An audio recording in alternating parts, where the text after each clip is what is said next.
riwayatnya benar dulu. Nabinya pasti benar, tapi riwayat yang sampai ke kita. Pertanyaannya bukan kita anti anut Nabi, memastikan riwayat itu benar atau tidak. Setelah riwayat itu benar, maknanya benar enggak? Bisa saja maknanya salah. Kayak kelompok-kelompok yang mudah mengkafirkan orang itu maknanya hadis salah. Memang Nabi ngendikan laisa minna, ya tidak termasuk golonganku wong sing tau bodoni.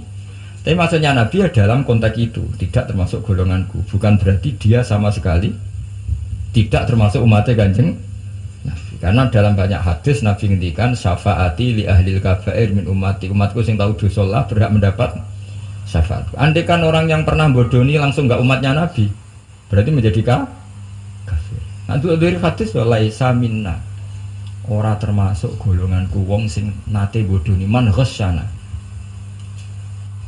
Banyak kalau nuruti itu banyak, tidak termasuk golonganku sing bodoni, tidak termasuk golonganku yang itu kan banyak yang dicap Nabi enggak. Riwayatnya benar tapi pemaknanya salah.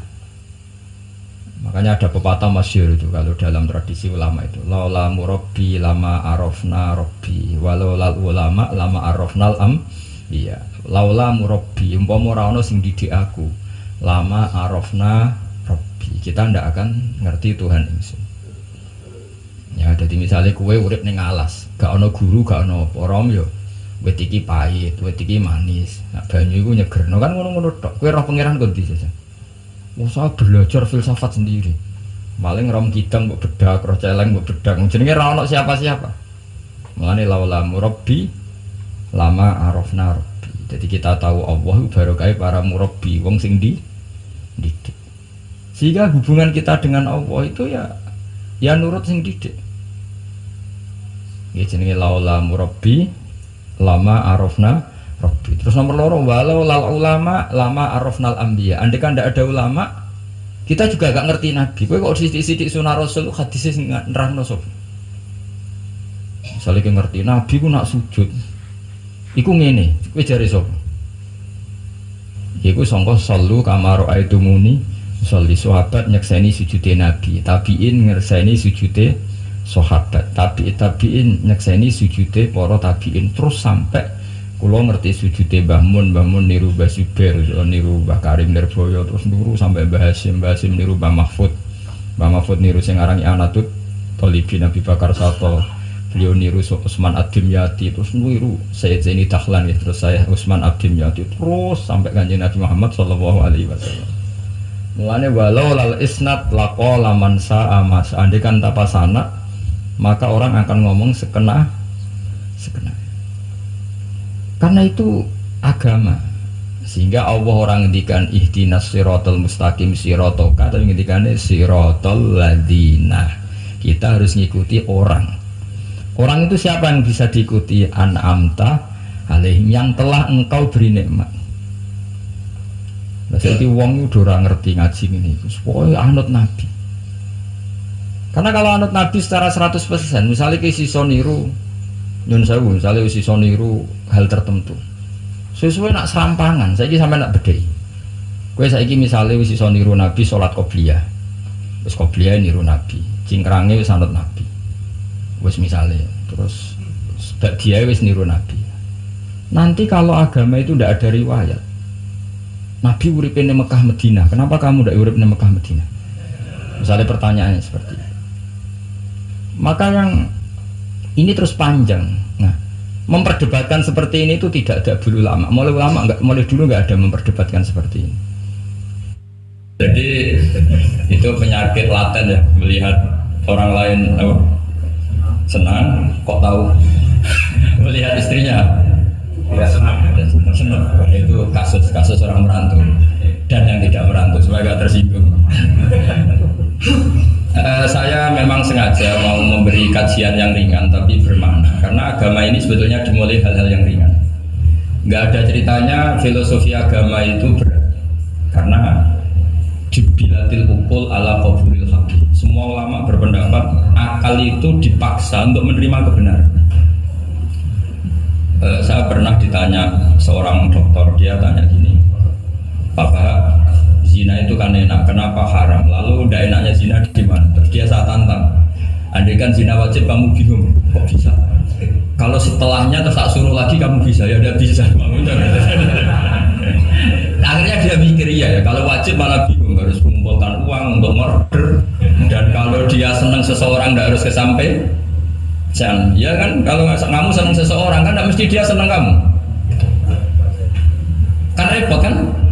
Kalau senang tidak mesti dia senang kamu, atau nggak senang maunya dibayarkan repot. Mendingan diharamkan terus tidak usah, kan enak malah. Tidur di kamar happy santai, syukur-syukur itu terganti oleh sujud, oleh munajat, oleh kesenangan-kesenangan yang religi. Misalnya maling diharamkan ya enak, kalau kita boleh maling malah digebuki orang malah repot. Barokahnya diharamkan dan dapat pahala dari gebukin orang gitu. Sama, jadi perlu membuat argumentasi agama itu penting. Selama ini ada kesolehan-kesolehan amatir dan sini saya kritik setiap saat itu kesolehan apa? Amatir. Misalnya gini, kadang-kadang orang kalau gini, Islam itu repot, mau kebar gak boleh, mau bebas gak boleh, nanti kan boleh semua kan enak. Pertanyaannya adalah ketika boleh semua, apakah lembaga maksiat ini tidak ada aturan? Kan tetap ada aturan. Boleh pakai kalau bayar, itu aturan enggak? Aturan. Kalau yang cantik mahal kan aturan. Kalau apa homer atau arak yang enak mahal kan aturan. Artinya gini, di tempat yang maksiat pun banyak apa? Aturan. Kenapa aturan di tempat maksiat kamu anggap kebebasan, sementara agama ngatur kamu anggap pengekangan? Nah, ini namanya soleh amatir, apa? Soleh amatir itu yang latihan soleh. Tapi kalau solehnya sudah lama, kayak saya ini masuk soleh sudah lama, tidak tahu saya. Dari Gus Bak Syukur yang nggak seneng namanya akan komentari ujub, ya sudahlah itu biasa manusia seperti sama merengut, yang senang akan bilang pemikir serius, yang nggak seneng kok merengut orang ita itu ya gitu, yang seneng bilang wah itu sibuk ngalor ngidul, yang nggak seneng kan bilang ita itu. Jadi itu kan nggak usah dipikir lah, komentar orang itu nggak usah dipikir. Jadi ini penting saya utarakan. Sehingga saya berpikir terutama untuk zaman akhir, saya ulang lagi terutama untuk zaman akhir, saya buktikan sekian ayat. Sebenarnya saya hafal Quran, tapi ini tak bawa Qurannya supaya nanti kamu bisa nyari ayatnya. Syukur-syukur kamu bisa nyanyi saya hafal Quran, bagus. Kalau enggak ya kacau ya. Sekarang mana banyak orang bantah apa orang hafal Quran, dia sendiri nggak hafal. Saya sering di Jogja, saya mau tanya tafsir sama jenengan, karena tafsir Kemenak itu ada kesalahan sekian 2000 itu, tak tanya kamu hafal Quran enggak? Aduh repot ini pada saya. Ini kayak Tyson tinju sama LS Pikal gitu. Kalau kelasnya agak sama mati soalnya.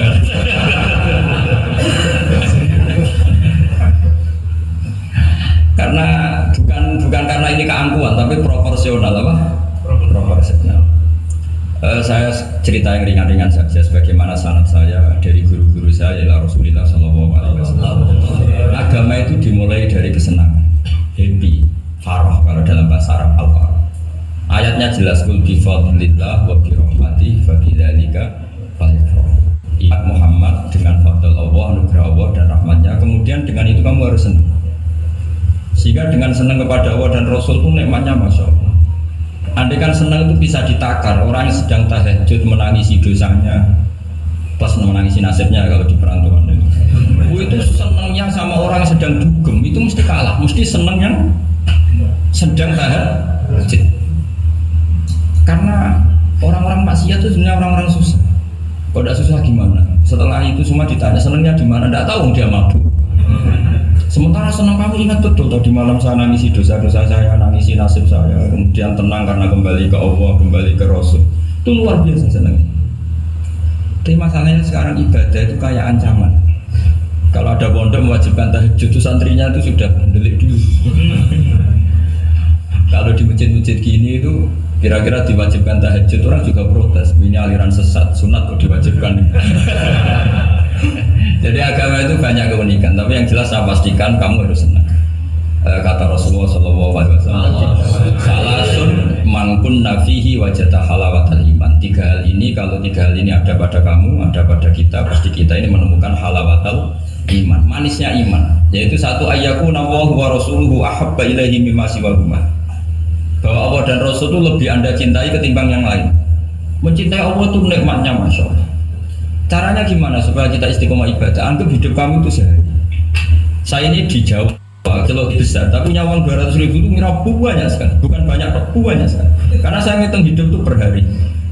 Karena aturannya orang soleh sama tak ijazahi, pasti kamu nggak mau, karena kamu kecinta won. Pasti tidak mau. Syarat sahnya orang soleh itu harus nganggap hidup itu hanya sehari. Hanya apa? Wa'amal li akhiratika ka'annaka tamutu. Beramallah untuk akhiratmu seakan-akan besok mati. Coba kamu yang di perantauan, bayangkan maksiat sampai 60 tahun ke depan kan berat. Sampai seminggu saja kira-kira berat kan. Tapi kalau bayangkan saya tidak akan maksiat semalam ini karena besok saya mati, sukses. Besok berpikir gitu lagi, saya tidak akan maksiat kan hanya sehari. Ternyata besok hidup lagi. Berpikir gitu lagi, tahu-tahu mati betulan setelah 60 tahun.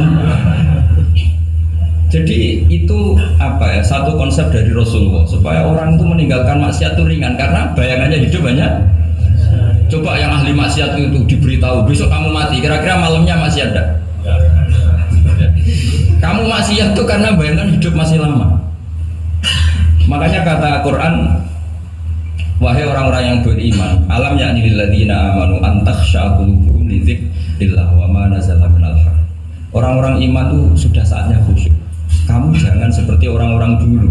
Orang-orang dulu fatola alaihimul amadu faqasat qulubuhum. Orang itu menjadi wangkot, menjadi keras hatinya karena merasa hidupnya itu panjang. Ini penting, ini konsep-konsep yang ada di hadis sahih. Jadi tidak perlu kamu soal ini sahih apa enggak, tak pastikan sahih. Saya ini baca hadis lama sekali. Jadi yang nyoal harus imbang, kalau enggak kayak Tyson dengan Elias Bukal. Supaya clear, supaya jelas. Saya sering ketemu para pemikir di Jogja dan berkali-kali saya bilang harusnya diskusi itu imbang. Ini bukan karena keangkuhan tapi karena proper. Awal maksiat itu dimulai karena tidak senang tercari kesenangan dan pilihannya maksiat. Coba kalau kesenangan itu ada pada Tuhan, itu luar biasa. Sampai Rasulullah itu menggambarkan ketaatan yang baik itu ada hadis yang mungkin kalau orang Jogja, orang Solo itu tidak siap karena agak priayi. Nabi pernah ngendikan wa fi buti ahadikum sedekah. Kamu ngeloni istri kamu itu ya sedekah. Sahabat ya tanya, ayati ahaduna syahwatahu wa walahu ajrun. Yang benar aja ya Rasulullah, masa urusan seks, urusan biologis kemudian dia dapat apa? Pahala. Nabi jawabnya ringan saja. Ali salawatu aha fi haramin akana alaihi wisrun. Kalau yang digauli itu istri orang atau yang enggak zaujahnya, enggak istrinya, apa dia ada dosa? Ya dosa ya Rasulullah. Fakadzalika kalau waktu ana fi halalin kana lahu ajrun. Ya begitulah kalau dia salah. Kalau salah letak haram, kalau tepat sasaran ya halal. Segampang itu ibadah. Jadi ngumpulin istri ibadah, nimang anak ibadah, ngaji begini ibadah, meskipun nggak paham, nggak ada syaratnya paham. Yang menyenangkan dalam Islam kan gitu, ngaji itu udah harus paham. Yang penting datang, pura-pura paham, selesai. Bahkan saya pernah dibully oleh santri itu, ya agak kurang ajar santri itu, ya santri kayak jenengan nih, santri tua-tua gitu. Itu Gus, jenengan sama saya nanti di surganya dulu saya. Kenapa? Karena kata Rasulullah SAW itu man salaka tariqan yaltamisu fihi ilman sahalallahu lahu tariqan ilal jannah. Orang yang mengambah jalan, yang mencari jalan, berjuang sekolah, nyari ilmu. Nyari yaltamisu itu maknanya nyari iltimas. Maka orang yang mencari ilmu itu sahalallahu lahu tariqan ilal jannah, akan dimudahkan jalan ke surga. Itu yang nyari loh Gus. Kalau sudah ketemu kayak jenengan tidak masuk hadis itu. Makanya bersenanglah yang sedang nyari tapi belum ketemu. Karena hadis itu untuk yang masih mencari. Itu pasti sampai Anda saya. Wah saya mikir, wah ini nyari hadis apa yang bela saya. Karena hadis ini itu tidak miak saya, nggak miak yang sudah ketemu. Yang namanya nyari kan belum ketemu, maka bergembiralah yang nyari ilmu udah alim-alim. Karena syaratnya, ya kan? Man salaka tariqan yaltamisu fihi ilman sahalallahu lahu tariqan ilal jannah. Siapa yang berjalan atau menempuh satu perjalanan mencari ilmu. Di mana-mana mencari itu sudah ketemu belum? Belum. Berarti kiai masuk hadis itu enggak? Alhamdulillah, karena kiainya sudah ketemu, maka bergembiralah jenis saat enggak paham, artinya masih mencari. Makanya kalau mau paham jangan paham. Karena saya ini kebetulan peneliti hadis dan saya banyak menghafal hadis karena saya suka dengan kalimat-kalimat jamiah, kalimat-kalimat yang komplit dari Rasulullah SAW. Sehingga ngapalkan hadis saya itu banyak dan imbang itu ya balance dalam bahasa inteleknya. Saya termasuk menghafalkan hadis wa innal alima la yastaghfiru lahu man fis samawati wa man fil ardi hatta al-khitan fil bahr. Sebagian riwayat wa inna mu'alliman nasi al khaira la yastaghfiru lahu man fis samawati wa man fil ardi hatta al-khitan fil bahr wa hatta an-namlatu fi juhriha. Ini hadis tandingan. Jadi yang tandingan tidak hanya 01, 02, hadis juga ada hadis apa? Tandingan. Tidak apa-apa, ilmu itu memang butuh apa? Butuh perimbangan ya, butuh balance. Enggak boleh ilmu, tapi karena ilmu enggak pantas diomongkan tandingan gitu aja. Kata saya ada hadis yang bunyinya gini.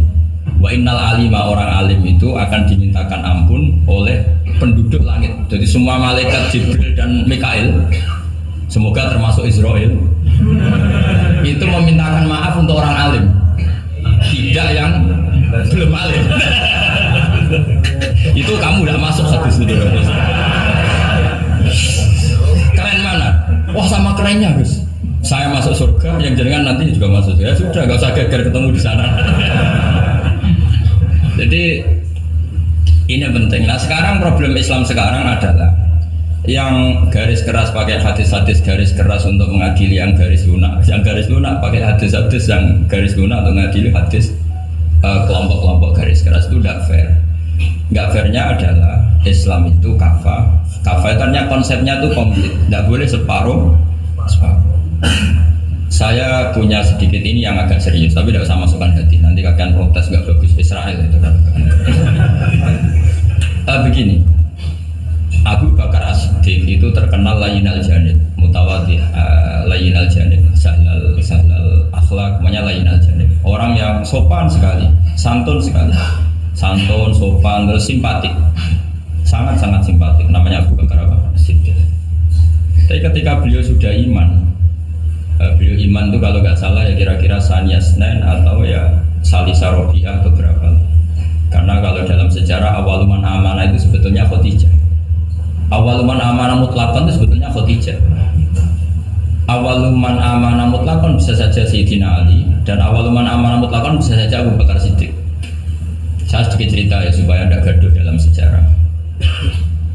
Ketika Rasulullah umur 25 itu, ketika beliau umur 20 itu Khadijah itu karena punya paman penginjil namanya Waraqah bin Naufal, itu sudah tahu kalau Nabi akhir zaman ya Muhammad itu, sehingga dia memerintahkan hulamnya namanya Maisarah. Maisarah itu nama cowok, nama lelaki. Ini perlu dicatat.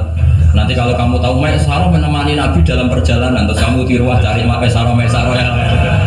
Maisarah itu nama lelaki ya. Maisarah itu nama orang Arab memang lucu. Biasa nama lelaki pakai tak muannas kalau dalam ini Mas Rawis ini bahasa gontornya itu. Kalau bahasa Arab biasa Maisarah lelaki, Tolha lelaki, Hamzah lelaki. Jadi biasa kalau bahasa Jawa kan enggak, soleh dan solihah, muslimin dan muslimat, pokoknya kalau ada ta itu muannas. Cuma bahasa itu agak harus. Tapi tahunya begitu sudah bagus. Bisa naik kelas. Akhirnya Maisarah itu disuruh Khadijah khusus untuk meneliti Muhammad. Dulu masih jangkar karena belum Rasulullah.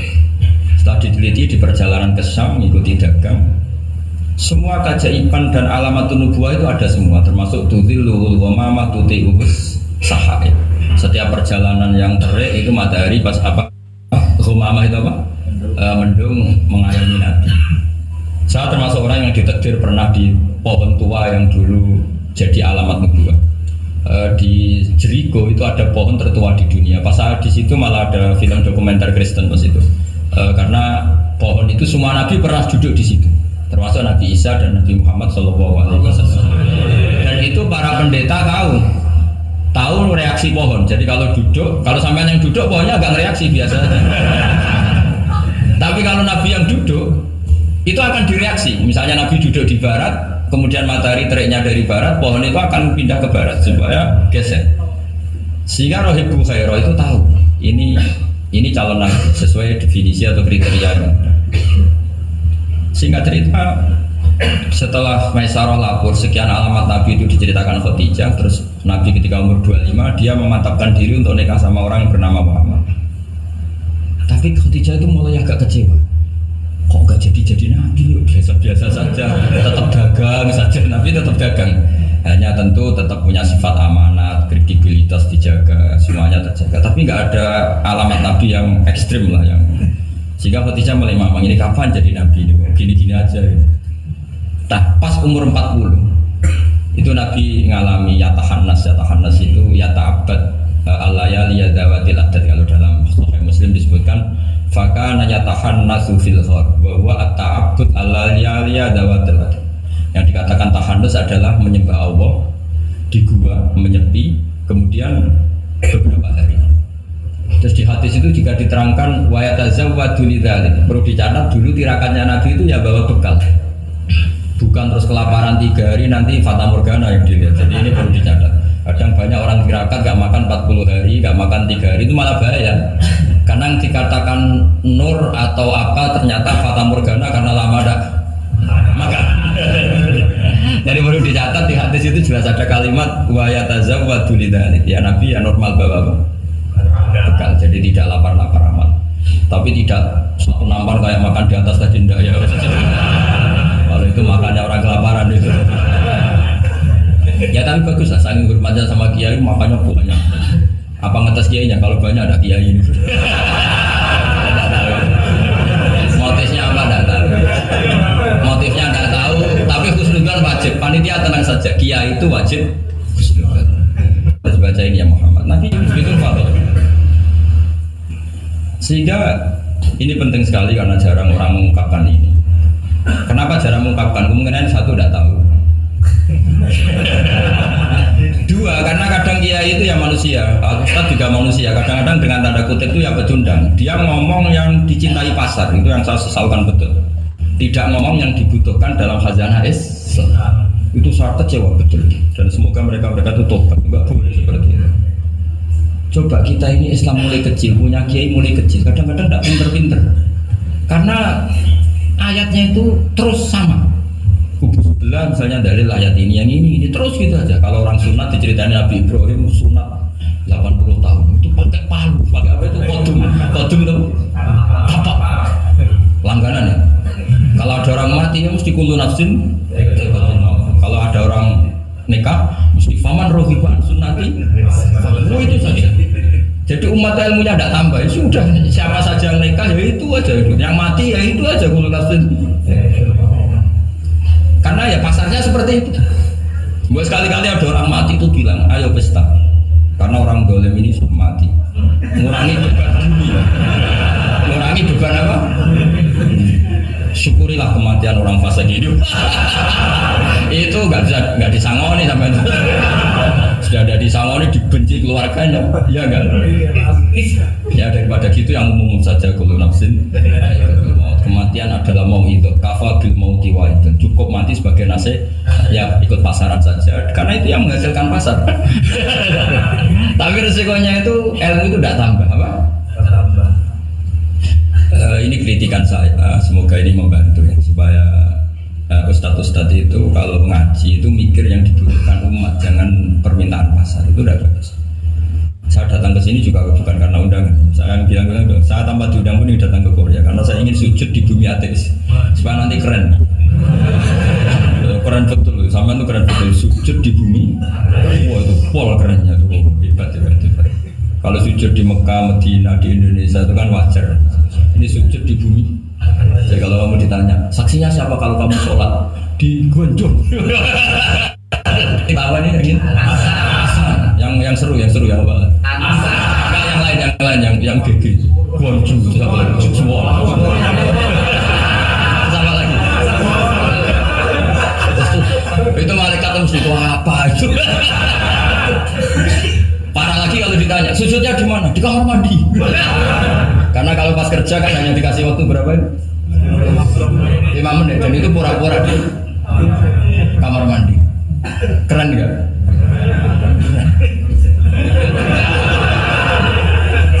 Jadi padahal bumi itu akan bersaksi yang dipakai tempat sujud.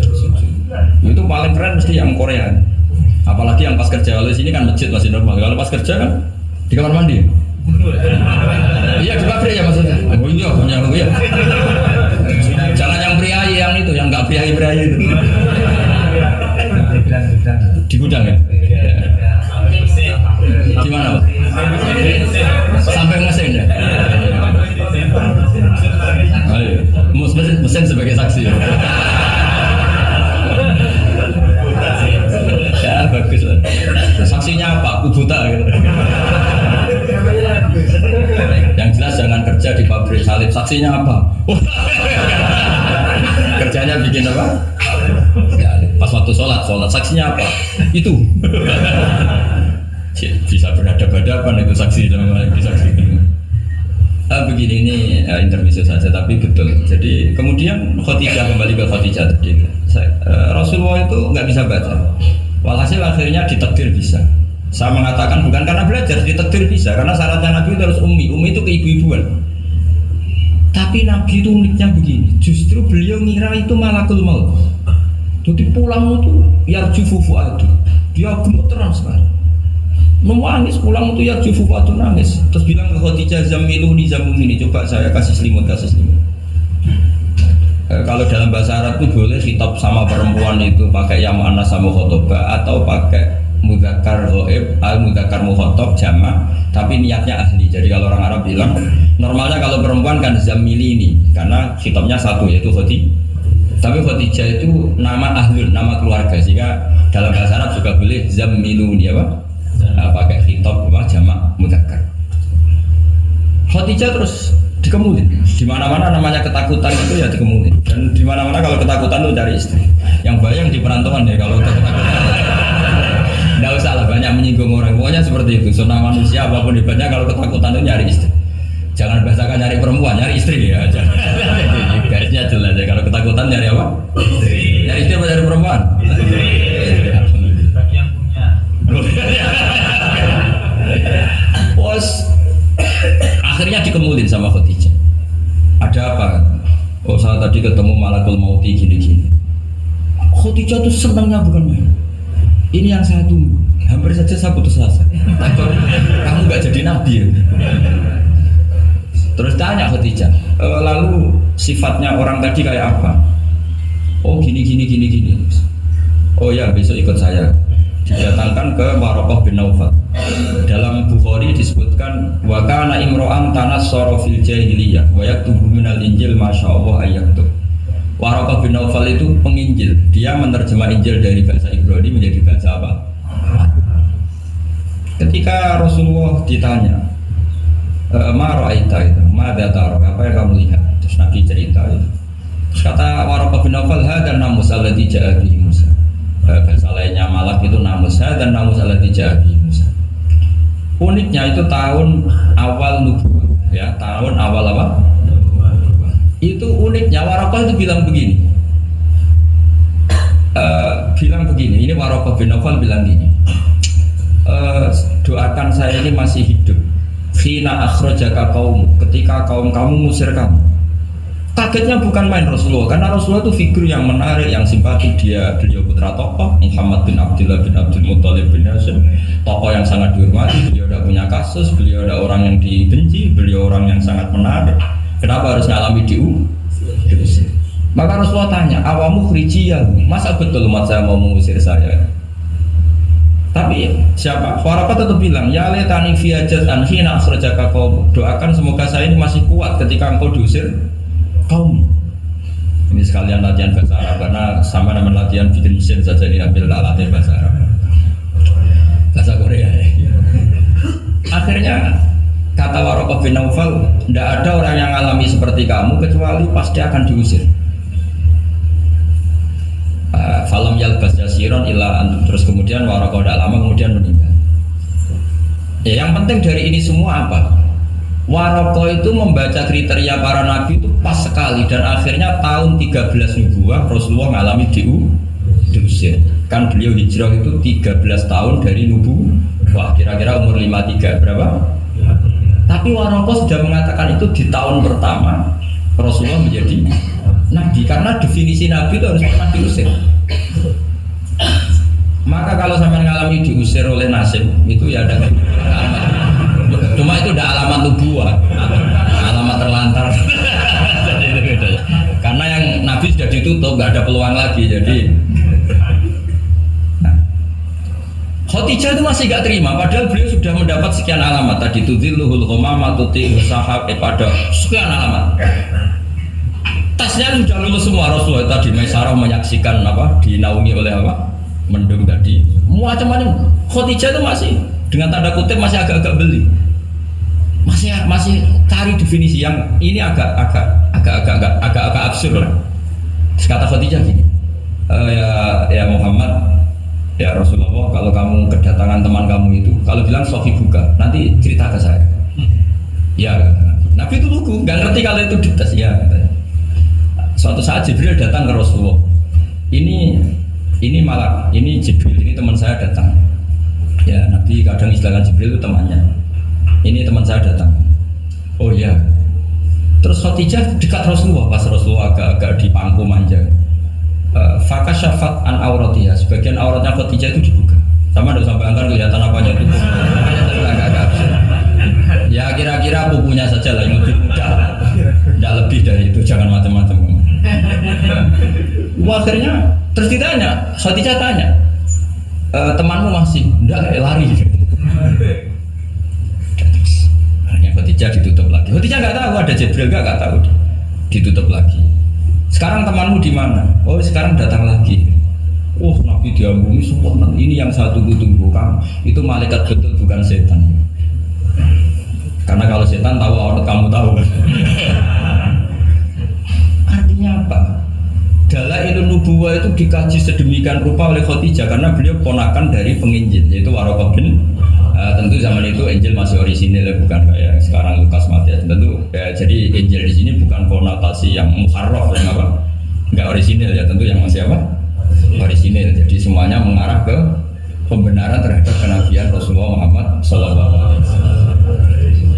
Jadi Khadijah tambah mantap. Jadi Nabi dites itu ada tahu ya lugu saja, temanmu masih lari. Terus setelah ditutup lagi. Temanmu ada? Oh iya ya sekarang ada lagi. Wah ya Nabi betul. Absyir yang Muhammad, kamu harus senang, itu malaikat betul. Kalau setan tidak seperti itu. Kalau ada orang senangnya bukan main. Nah, melihat awal, saya ulang lagi ya, melihat awal dialek kenabian itu hanya dengan Khadijah karena dia keluarga terdekat beliau. Maka sebetulnya awaluman amanah mutlakon itu sebetulnya itu hampir semua ulama bilang itu Khadijah. Bukan Abu Bakar ya. Tapi melihat peran Abu Bakar yang begitu sentral dalam mengawal Islam, orang bilang Abu Bakar. Melihat Sayyidina Ali teman kecilnya Rasulullah, orang bilang Ali. Sehingga berjanji itu, kitab berjanji itu maulid itu kan sebenarnya kitab sejarah normal biasa, kitab akademik sebetulnya, bukan kitab mantra. Kitab akademik. Beliau kalau ngendikan tuh awaluman amana minar rijal Abu Bakar wa minan nisa Khadijah wa minas sibyan Ali wa minal mawali Zaid, supaya semua kelompok terwakili, semua kelompok. Karena kalau yang pro Abu Bakar dibilang awal mana Khadijah itu merengut, yang bener aja kayaknya Abu Bakar. Yang pro Khadijah kalau dibilang Abu Bakar juga merengut, yang pro Ali juga demikian. Akhirnya di tengah-tengah awaluman amana minar rijali Abu Bakrin wa minan nisa Khadijah wa minas sibyan Ali wa minal mawali Zaid bin Harisah.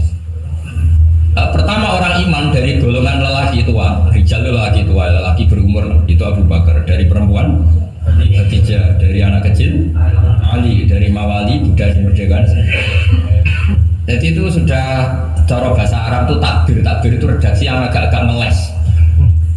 Jadi seperti ginilah, pendiri masjid As-Siratal Mustaqim itu siapa? Yang pertama punya ide tentu sebenarnya yang pertama, tapi kan ide tok belum terrealisasi. Nanti yang pertama terrealisasi pondasi juga pertama, tapi yang benar-benar mulai dipakai Jumatan itu juga pertama lagi. Nah, supaya agak sensitif kita ini harus minta pertama semua, mau tidak mau kan kita harus ngomong awaluman bana hadal masjid si'ah, tapi dulu belum ada ya bana ide.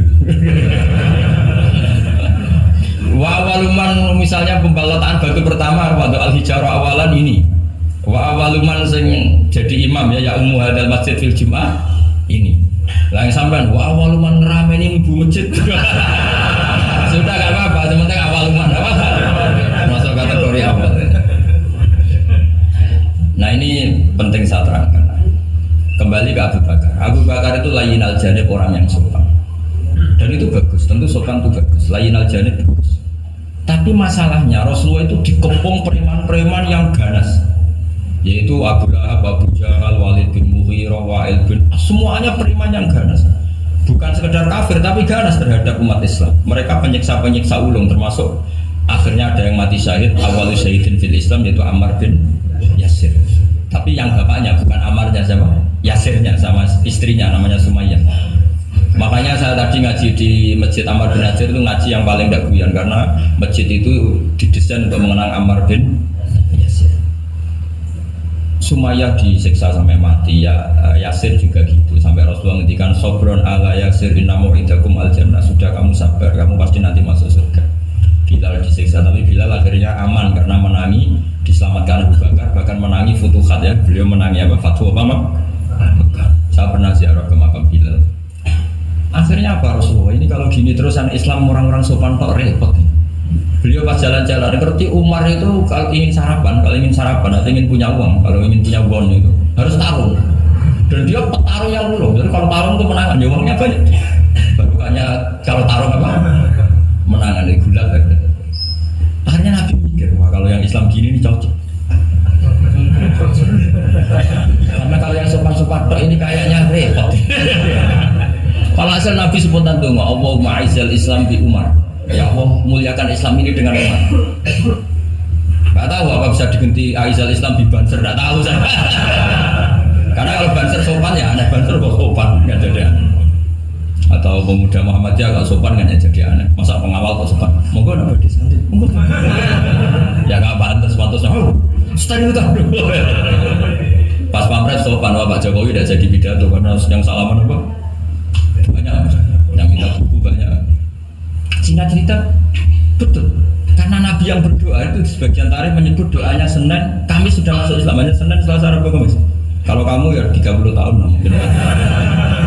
Itu saja tidak mesti ya. Akhirnya Umar itu Islam. Islamnya juga unik.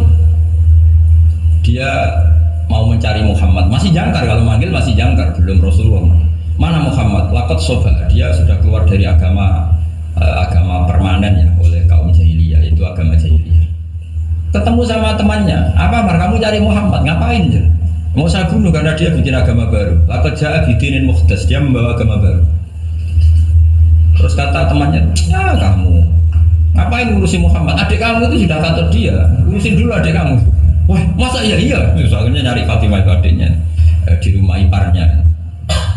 Ketika datang di situ adiknya pas belajar sama suaminya, belajar surat Toha ma anzalna alikal Qur'an apa litasqa illa tazkiratal lima yakhsha tanzilam mimman khalaqal arda was samawatil aula ar-rahmanu 'alal arsy istawa lahu ma fis samawati wa ma fil ardi wa ma bainahuma wa ma tahtas saro. Menangis sumpah. Ini nggak mungkin kalam manusia, kalam seindah ini nggak mungkin kalam manusia. Singkat cerita dia asalnya Islam terus nyari Nabi. Kebetulan Nabi sedang ikhtafa itu sembunyi di rumahnya Zaid bin Arqam. Ketika Nabi mau masuk, karena dia terkenal preman, kata Hamzah, ya Rasulullah kamu sembunyi, Umar saya hadapin Hamzah, walhasil terus dia menceritakan iman. Setelah dia iman, apa yang dilakukan pertama? Itu marani Umayyah Abu Jahal, awas ganggu Rasul Muhammad tak.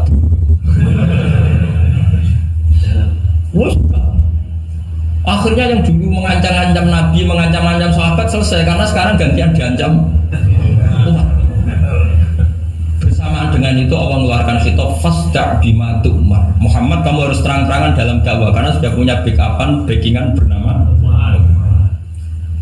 Jadi sebetulnya yang dibutuhkan Islam itu ya ada orang yang kayak Abu Bakar, ada orang yang kayak Umar. Ada kebaikan yang hanya terwakili oleh orang-orang yang kayak Abu Bakar, ada kebaikan yang hanya terwakili orang-orang kayak. Jadi sebetulnya tidak perlu dipertentangkan kita di mana, yang penting itu niatnya baik, biniatin sholihah dengan niat yang baik. Jangan kubu-kubunan yang tanpa ilmu. Sebenarnya dalam sejarah itu biasa. Bahkan uniknya dalam sejarah adalah Abu Bakar yang menjadi wali besar karena akhlaknya yang seperti itu layyinal janib. ketika mau meninggal itu menunjuk khalifah yang akhlaknya berlawanan dengan dia, yaitu menunjuk Umar. Kayak apa insafnya Abu Bakar? Karena beliau tahu ada sebagian kebenaran Islam yang nggak terwakili oleh orang sopan. Coba kalau ada penjahat, orang Solo atau orang Jogja yang sopan-sopan itu, terus ada penjahat, monggo sakar sana. Tapi sebaliknya penerima tamu terus orang Batak ngangkat penerima tamu dari orang Batak atau orang Madura, tamunya lari ya. Mau apa? Artinya gini loh ya. Ya kalau ngadepin penjahat mungkin pas orang Madura, kalau menerima tamu pas orang Solo. Ya proporsional saja lah, nggak usah memaksakan. Paham ini dong ya? Clear ya? Ya clear. Jadi hidup itu proporsional saja. Ya coba saja, punya acara keren terus menerima tamunya Madura, Batak, apalagi yang keras-keras. Medan.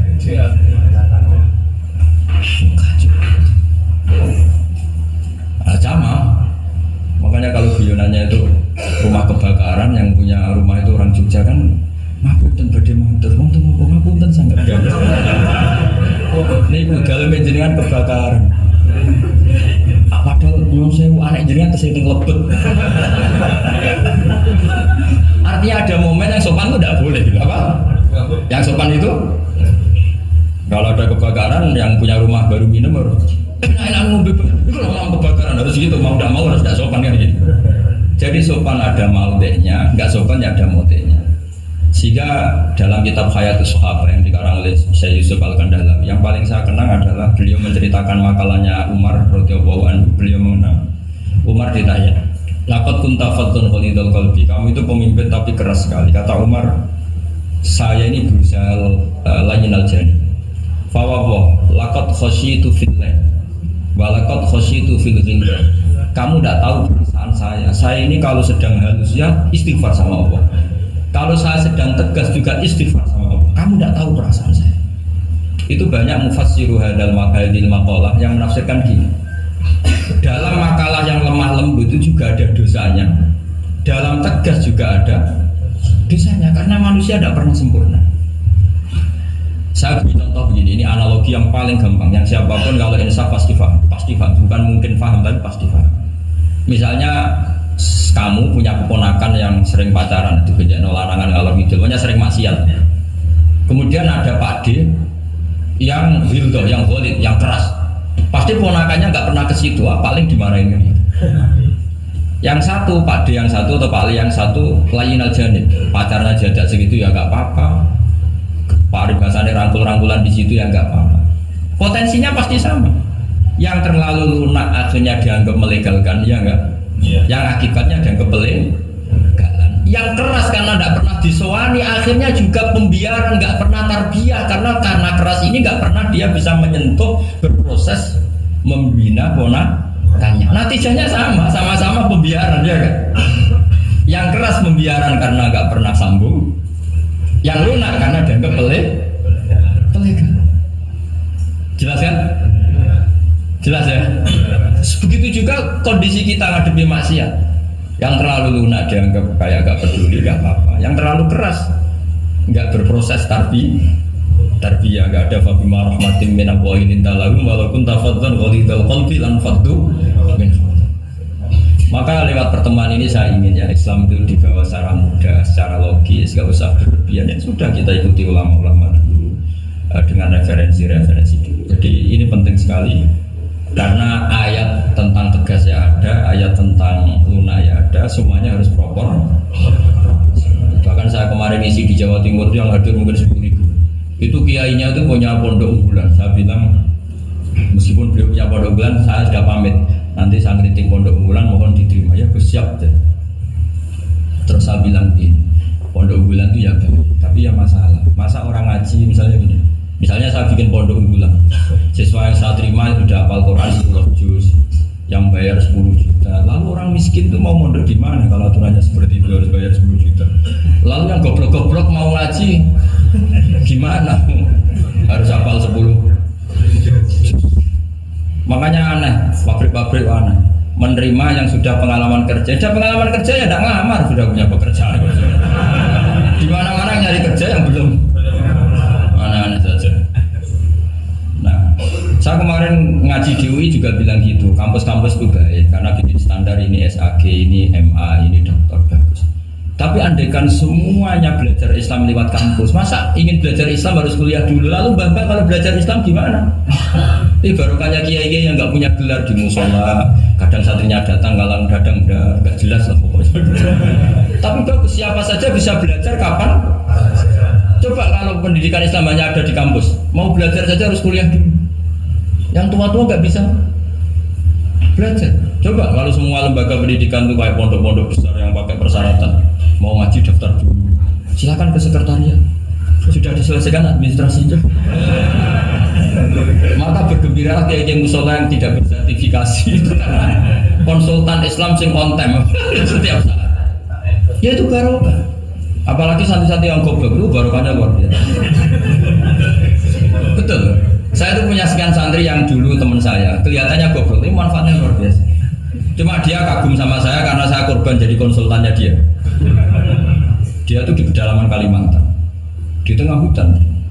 Ya kalau dulu mungkin oleh pemerintah disebut illegal logging, tapi dulu ya dia nggak nyuri karena perasaannya orang sana ya milik wilayah, dia ikut orang sana. Tersingkat cerita, orangnya hanya kadang 20. Terus tanya, dulu nggak ada HP, Gus saya ini hanya 20 orang di tengah hutan, Jumatan enggak?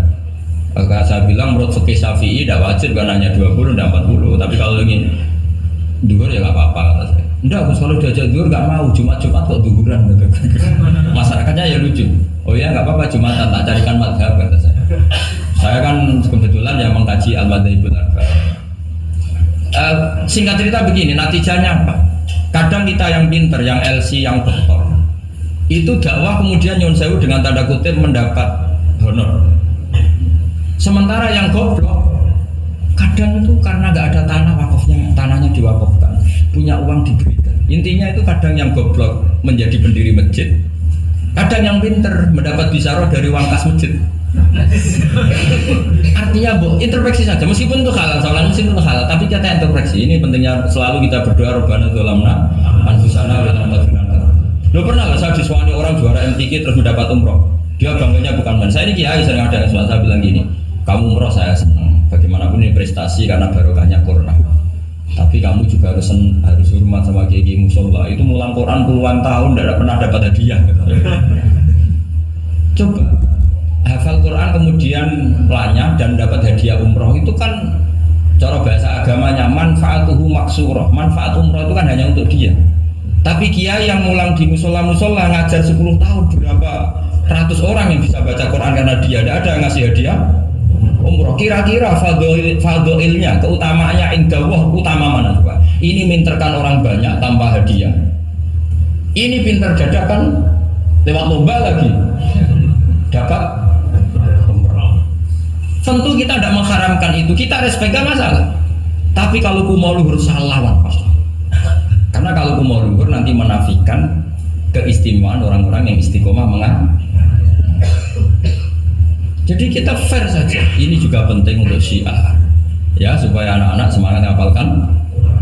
Tapi jangan lupa yang sedang ngajar-ngajar yang nggak jelas tadi, yang muridnya kadang 3, kadang 2, tak tanya Pak ya yang ngaji berapa? 10 Gus. Lah yang datang 2 ya biasa gini Gus, kadang 2, kadang 1. Ya seperti di sini di perantauan jamaahnya pasti tidak istiqomah, tak jamin itu.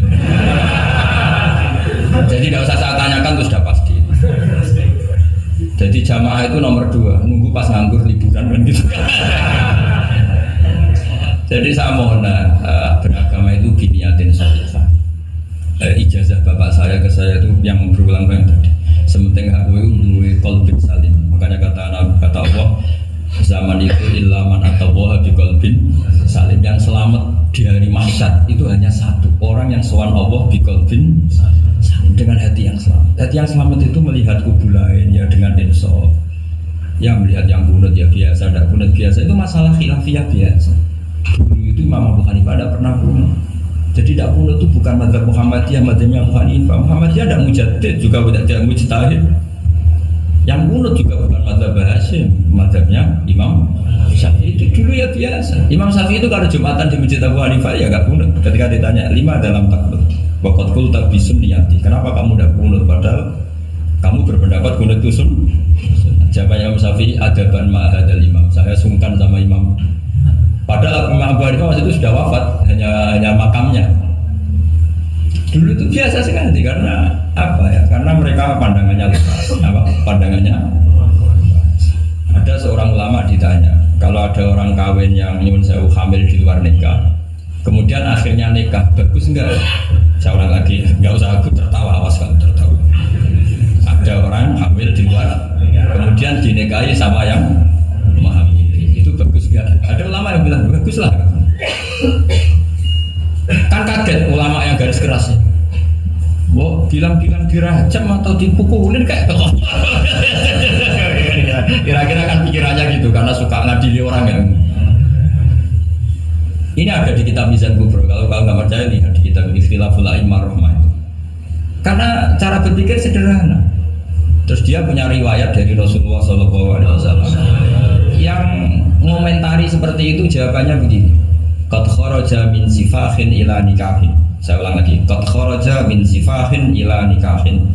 Berarti dua orang itu telah keluar dari tradisi kumpul kebo menjadi tradisi nikah. Misalnya malam ini dia masih kumpul kebo, terus paginya nikah, malamnya lagi kan sudah sah. Artinya apa? Dia keluar dari tradisi sifat, sekarang ke tradisi nikah.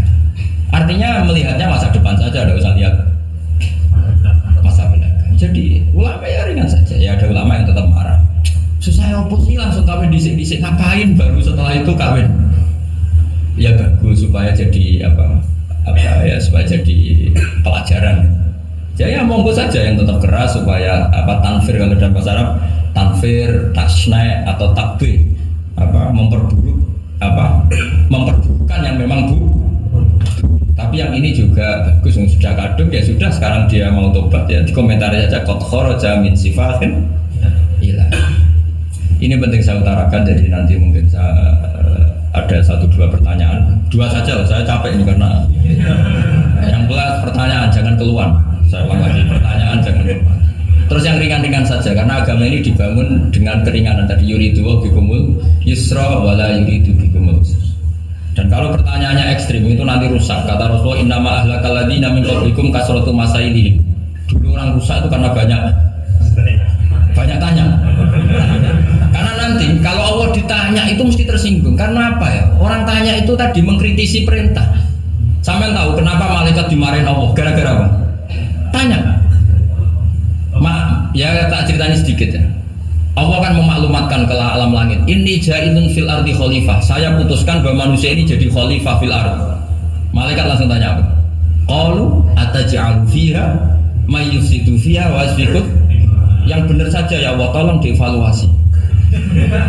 Manusia itu kan potensi yang rusak. Yusidu itu fi'il mudhari, berarti mustakbal. Cara terjemahan bebasnya manusia itu berpotensi merusak. Wasfikud dima, dan berpotensi mengalirkan. Betul, hanya tanya, tapi artinya kan gini, ya Allah, kali ini kayaknya tidak pas keputusan kau ini. Tolonglah Deva. Makanya Allah marah, qala inni a'lamu ma la ta'lamun. Oh, karena tanya ini, makanya syaratnya Nabi itu harus umi, nggak boleh intelektual jadi Nabi. Bahaya itu. Misalnya intelektual jadi Nabi, kok ketemu malaikat di gua Hira, kenapa di sini, kenapa tidak di mall saja? Jadi repot nanti. Karena semua disoal secara intelek. Tuh. Makanya saya syukur sama Anda jadi Nabi dan tidak akan jadi Nabi. Nah, inteleknya itu. Jadi ini penting saya utarakan, karena sekarang itu agama mau dicerdasin, ngajinya agak gelem tapi mau kritis. Itu bahaya betul. Makanya innama ahlakal ladzina min qablikum kasratu masailihim, karena banyak pertanyaan. Ini bahaya betul. Masa Allah dievaluasi? Apa? Makanya saya termasuk gak senang ketika ada sholat gini peregangan apa pernapasan, terus kalau sujud apa, saya tidak senang. Saya senang saya gini, nanti sholat lama-lama fungsinya kayak senam yoga. Gini saja, semua yang diperintahkan Allah pasti ada hikmahnya, saya yakin ada hikmah. Tapi tidak usah hikmah ini jadi tujuan. Kalau nanti jadi tujuan, terus orang bilang gini, itu sholat terus sakit, yang nggak sholat sehat, habis kamu. Ya kan? Tapi kalau ada orang tahu hikmahnya gini untuk apa, narik nafas atau apa gini, ya monggo lah sauni-unimu ya nggak apa-apa lah seperti itu. Tapi kalau jadi tujuan, jadi ya sudah, yang benar sholat itu apa? Sholat itu bukti ketundukan sama Allah Subhanahu wa ta'ala. Wasjud wa ta'rif, kalau berani sujud berarti insya Allah dekat sama Allah, karena itu bentuk tawaduk, bentuk tadzallul, bentuk dia fadkhuli fi ibadi wadkhuli. Lalu kok terus dianalisis ini fungsinya gini, wah repot. Lah nanti kalau ada senam yoga tandingannya lebih efektif, saya jantung sujud kok nggak ngefek, tapi setelah ikut yoga kok ngefek. Saya loh ya, orang boleh nggak berpendapat sama saya, tapi kalau nggak sependapat keterlaluan, yakin. Karena dari saya jelas yang namanya wasjud ya Pak, udah ada di hadis di Quran, wasjud wa tasfu, atau sujud dan kamu menjadi nggak ada ya wasjud. Saya kira demikian. Assalamualaikum warahmatullahi wabarakatuh. Apa langsung selesai aja?